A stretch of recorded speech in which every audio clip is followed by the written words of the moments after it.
Today on the Locked On Florida Panthers podcast, we're going to be discussing what the re-signings of David Kreichie and Patrice Bergeron for the Boston Bruins means for the Florida Panthers in the same division. We're also going to talk about a recent Bill Zito interview with Daily Faceoff, and we're going to talk about the World Juniors, which started yesterday. We're going to discuss that and more, all on today's episode of the Locked On Florida Panthers podcast. You're Locked On Panthers, your daily podcast on the Florida Panthers. Part of the Locked On Podcast Network, your team every day.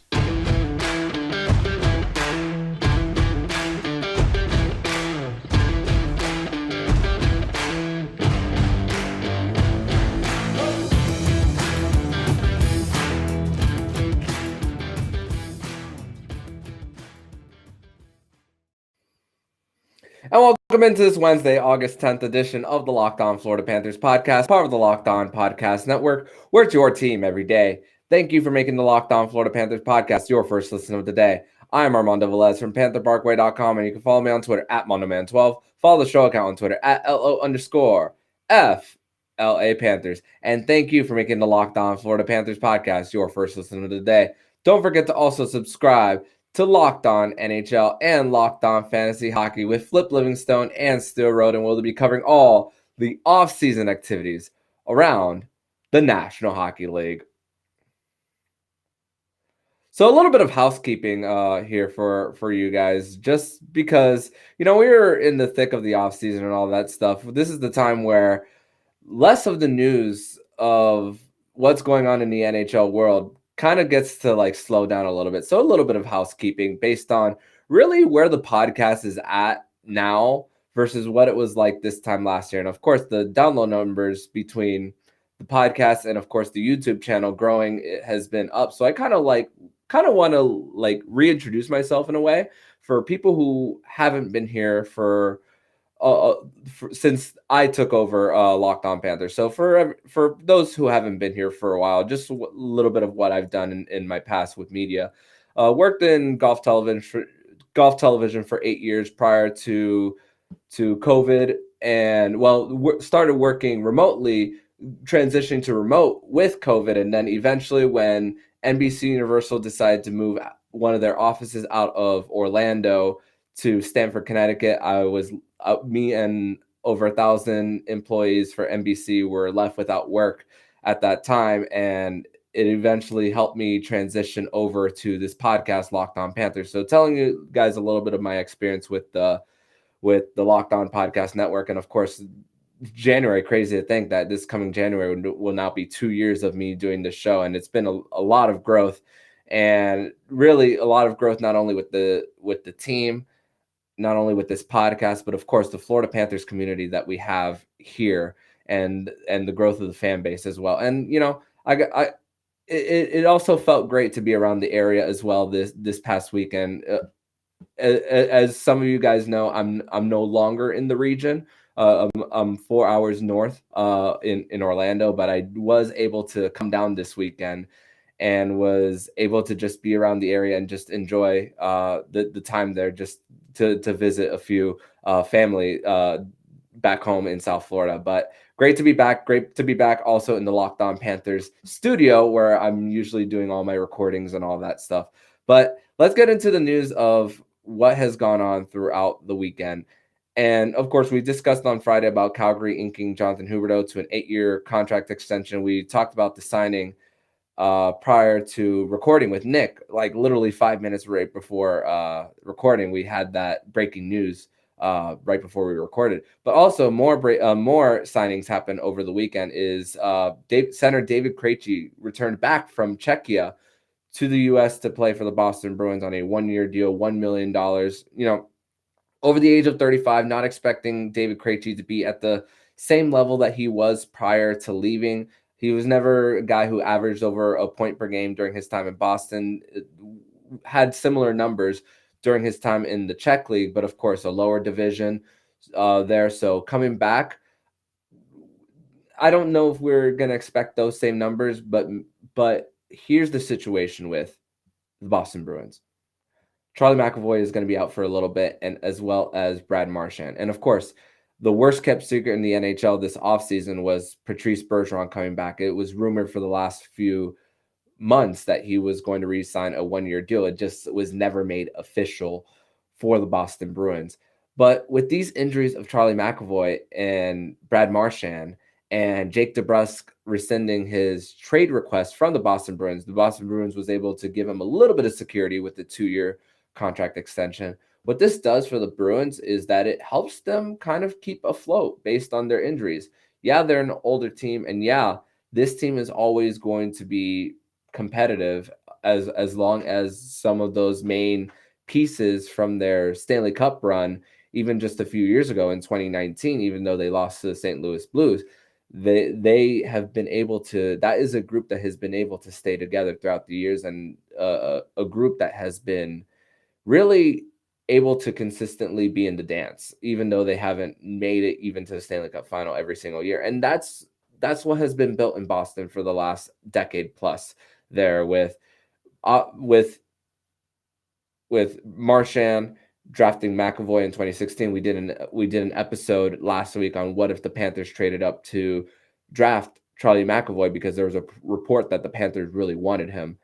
And as well as, of course, one of the best two-way players to ever play this game, and Patrice Bergeron now has the record for the most times winning the Selke. So, and the value that they're getting out of Patrice Bergeron at 2.5, they still have some work to do in order to get under the cap. But it's gonna make for Boston. I don't think they're gonna fall off a cliff as much as many fans think they might, because of those two guys coming back.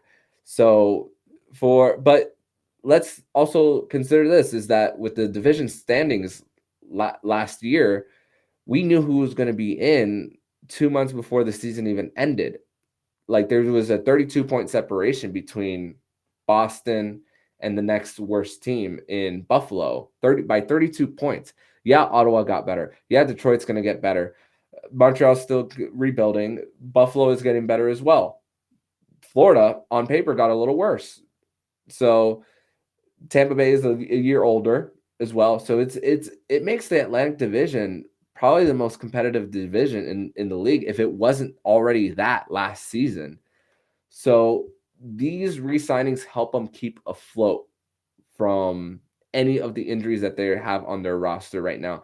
And of course, when this offseason started for the Bruins, I was kind of thinking, let me judge this team based on the first 10 games.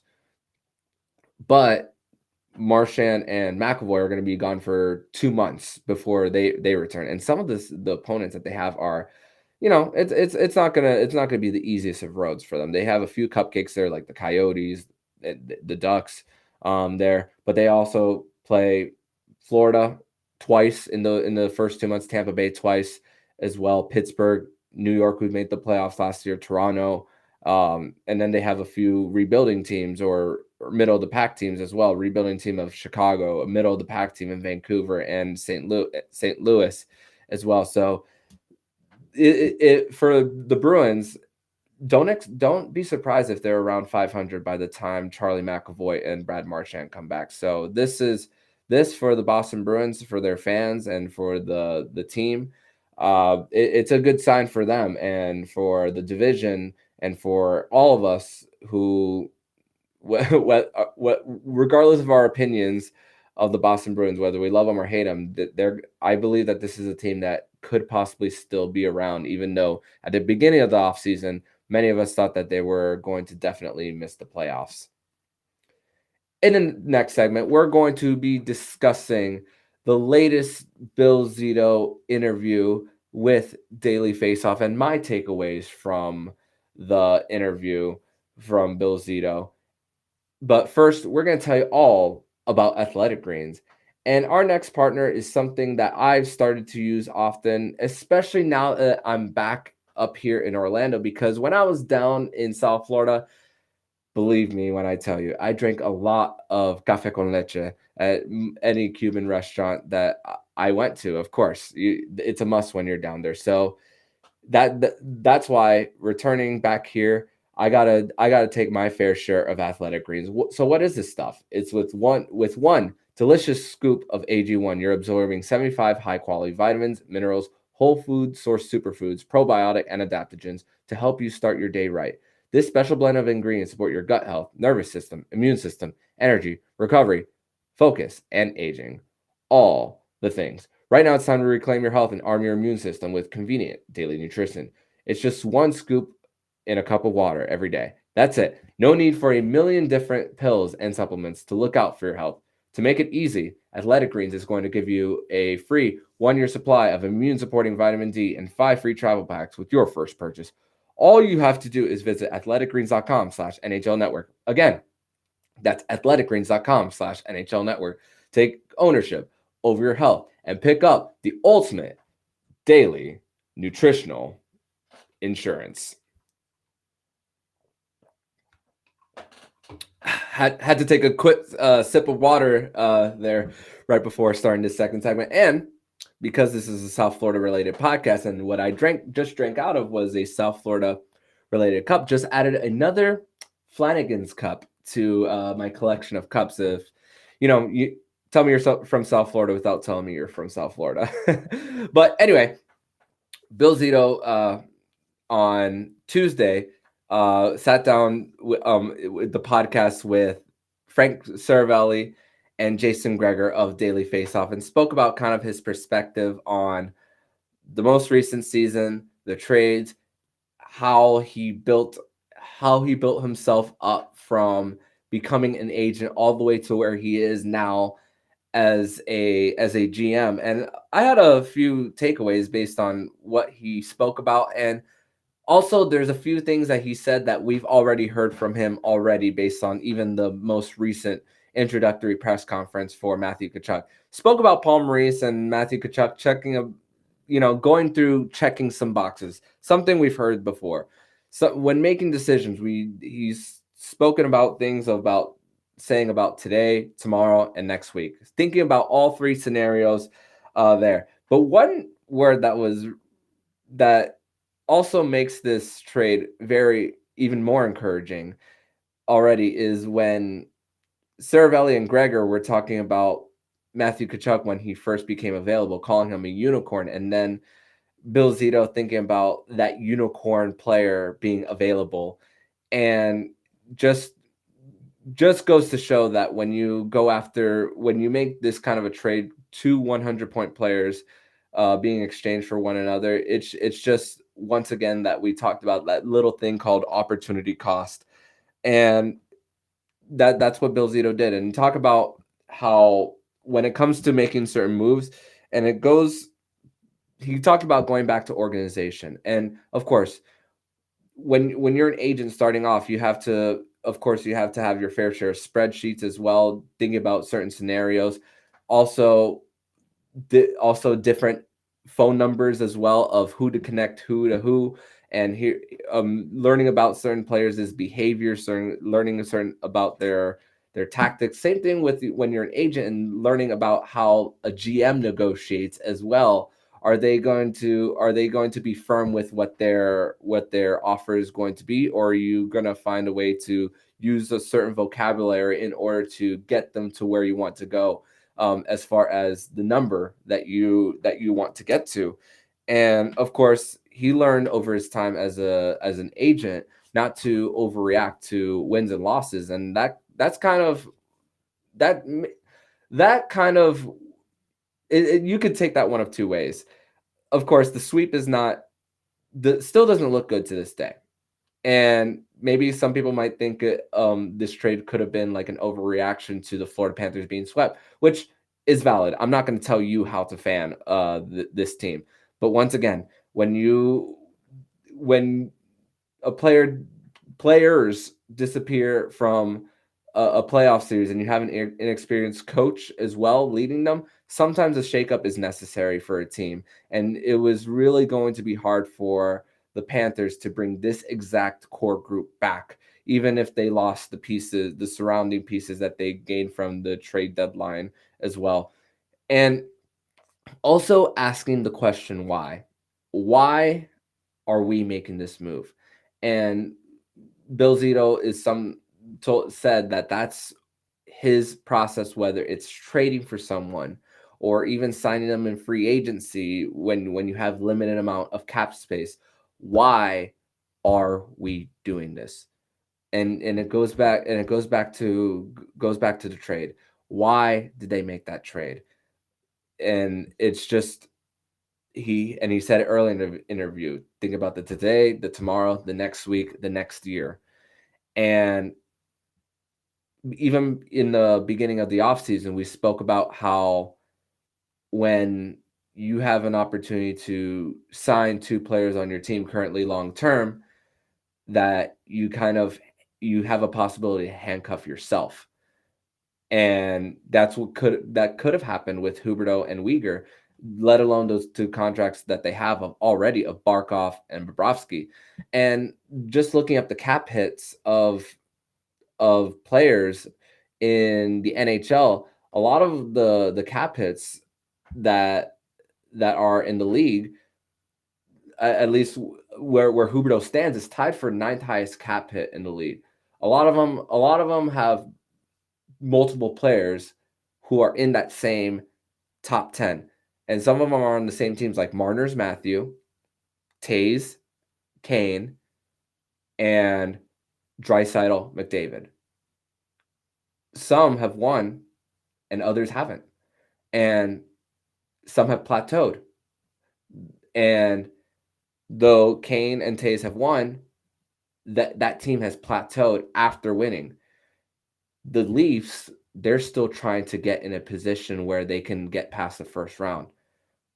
Edmonton happened to be in a place where they got to the Western Conference Final despite firing Dave Tippett and Jay Woodcroft, leading them all the way to the conference final despite being swept by the eventual Stanley Cup champion. But you ask why? Why do you make these moves? Because you don't want to be in the same position as some of those teams already high up there in the cap. This was an opportunity for the Florida Panthers not to handcuff themselves. And when you look at that situation, it makes more sense each and every day. And now that Huberdeau signed, there's still no word on a Mackenzie Weegar extension.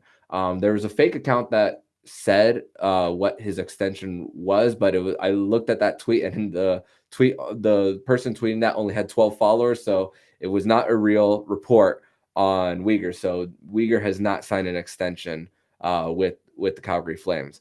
But imagine paying all four of those guys: Bob, Barkov, Huberdeau, and Weegar. It'd be really hard to move those contracts. I mean, look at the Chicago Blackhawks right now with trading for Seth Jones and owing him 9.5, and then going into a rebuild. That contract becomes untradeable, at least for the first few years, and nobody wants to carry on that much dead cap in case a player's play falls off. And yes, we're still expecting Jonathan Huberdeau to have a point production similar to what he did last season, but it's all about asking why do you make these moves. And that's what, going back to Bill Zito's interview with Frank Zaravelli, it's about asking why in every single situation, every single signing, every single trade. And it's we ask why for the most recent trade deadline, because that was the year to go for it. And also and it's about how you can recover as well. He spoke about recovering. If you sign those guys and they don't get to the level that they were, at least in the regular season and then beyond, then how is Bill Zito going to recover? That trade made him recover before he could even forecast a possible disaster. Remember, that 2025 pick won't play in the NHL, assuming that it's a pick over the number 20. Won't even play in the NHL until 2027-28. So let's not worry about that pick once again. He was also asked about culture. And it's not necessarily... He spoke mostly about how winning doesn't necessarily mean that you have a winning culture. I mean, look, going back to Chicago. They won, but culture-wise is very questionable for that franchise based on everything that happened off the ice. He spoke a little bit about how culture is about what you can do to get better every single day. It's not necessarily winning on a specific night, but how you can be better every day as far as not only what you do on the ice, but off the ice, who you are as a man as well. And of course, he spoke about how, once again, learning through each and every GM through these players. And now it's helped him be in a better spot that is like, okay, I've been on the other side before. And let's not forget, when he was in Columbus, he was the guy who was structuring the contracts for players when he was an assistant to Jarmo Kekalainen. So gives a little bit of a perspective behind his line of thinking without necessarily revealing every single thing out there for other people to hear about how his style of GMing is. So little bit of a perspective based on Bill Zito there, that's for sure. In segment number 3, we're going to talk about the World Junior Championships that's going on in Alberta, Canada, what has been the results so far in the tournament, and more. We're going to discuss that next on the Locked On Florida Panthers podcast. But first, we're going to tell you all about BetOnline. And BetOnline.net is the fastest and easiest way to check in on all your sports betting needs. Find all your favorite sports and events at the #1 online source for odds, lines, and games. Find reviews and news of every league, including MLB, NFL, NBA, NHL, combat sports, esports, and golf. The FedEx Cup playoffs are this week, so you might want to put in your golf bets, that's for sure. BetOnline continues to be the top online resource for all your sports wagering information, from live in-game betting, scores, and podcasts. They have you covered. Head to BetOnline today or use your mobile device to learn more about the action happening today. BetOnline, where the game starts. Third and final segment here on the Locked On Florida Panthers podcast on this Wednesday, August 8th edition of the show. And as you notice, no Jacob today on Winans, as today is usually Winans Wednesday. Because Jacob made this announcement public on the Twitter, I will also say on the podcast for those of you who are not on Twitter, but Jacob is going through a little bit of a family emergency, which has had him out for the last few weeks of the show. So we've been in communication the last few weeks, and he also made it public on Twitter. So just those of you guys who aren't on there, Jacob is in good spirits. And from myself here on the podcast, Jacob, if you are listening, best wishes to you and your family during this difficult time. But let's go back to the World Junior Championships. So far, the scores from the first day of action of the World Juniors, and like we talked about on Friday, last week, talking about the World Juniors, that it's not every team is at full strength based on when this tournament is happening. And of course, August is usually like the time that a lot of people turn off hockey and transition to other things. People who aren't into baseball right now don't even watch sports during this time of year, or they're getting ready for any NFL training camp, but there's still a hockey tournament going on. And this is a hockey podcast. So let's talk a little bit about World Juniors. So Czechia defeats Slovakia 5-4 with no Jaromír and Simon Nevich there. Jakub Kaz, Florida Panthers 2021 6th-round pick, played on the third line, did not record a point, but his team Czechia did defeat Slovakia 5-4. Team Finland defeats Latvia 6-1. Kasper Pušio, who also wore a letter on his jersey, wore the letter A as an alternate captain. 2020 5th-round pick, also gets the 6th goal of the game with 1:20 left in the third period. A slap shot right from the blue line to make it 6-1 for Finland, defeating other Florida Panthers prospects, Sandis Vilmanis, who played on the second line for Team Latvia. This podcast is being recorded prior to the USA-Germany game that by the time you're listening to this, you guys will know the result of it. But we are recording this 15 minutes before puck drop. Lines are out, and Mackie Semaskevich will be playing on the third line for Team USA. And another addition to the World Junior rosters from the Florida Panthers perspective, we spoke about all the players who are on the teams, but one final addition is Ludvig Jansson, who is now on Team Sweden playing in this year's World Junior Championship. But one of the biggest news of the week was that Michael Brind'Amour, the chair of the board of directors, has resigned from Hockey Canada. And trigger warning for anyone listening, as this is the continued conversation on the sexual assault allegation going on under Hockey Canada. And I don't know if this necessarily solves the issue of everything that Hockey Canada has covered up, but with his term ending in November, it's a big move for him to step down at this time based on all the public criticism coming their way. And if they want to have a change to make sure that neither of these things happen again, then it starts with some of the people who have buried the problems for so many years. And Michael Brind'Amour, good for him that he decided to take the role to step down at an appropriate time when the allegations came to light. But of course, we also have to recognize that this was something that was buried under the rug, and that this is something that should not be tolerated neither. So when there is an opportunity, when you hear something about these events in 2003 and 2018 from Hockey Canada, also, it shouldn't have to take this to resign neither, and to step in and talk to the people involved and say, hey, this won't be tolerated. So still a lot of possible blood on their hands too. Let's not deny that. And we will see what the latest developments are for everything that goes on. And it's, really hard to watch Hockey Canada right now, and based on what we know. And of course, this is likely not the only organization in the IIHF that this has happened with.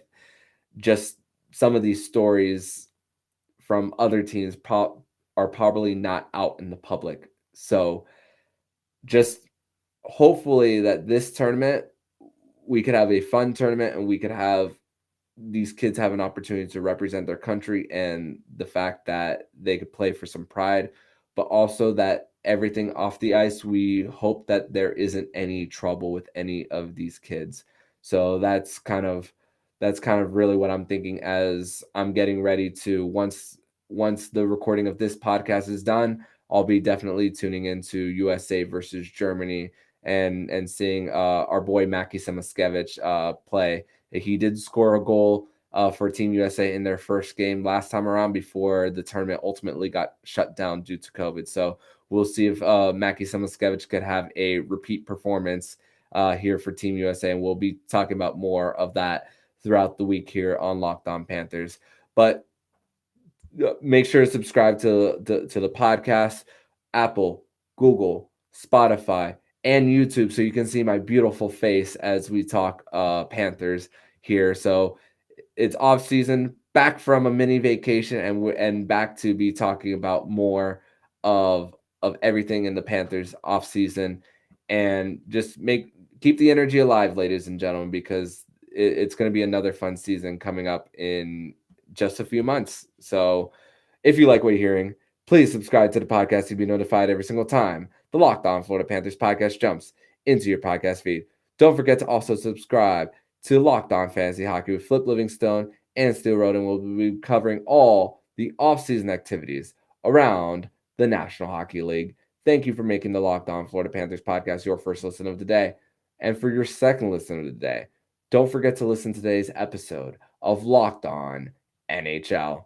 Locked On experts give you a daily 30-minute podcast on all things NHL all year long. Stay up to date on everything in the hockey world. Locked On NHL, your daily 30-minute podcast. So I'm Armando Velez, signing off. And you've been listening to Locked On Florida Panthers podcast, part of the Locked On Podcast Network, where it's your team every day.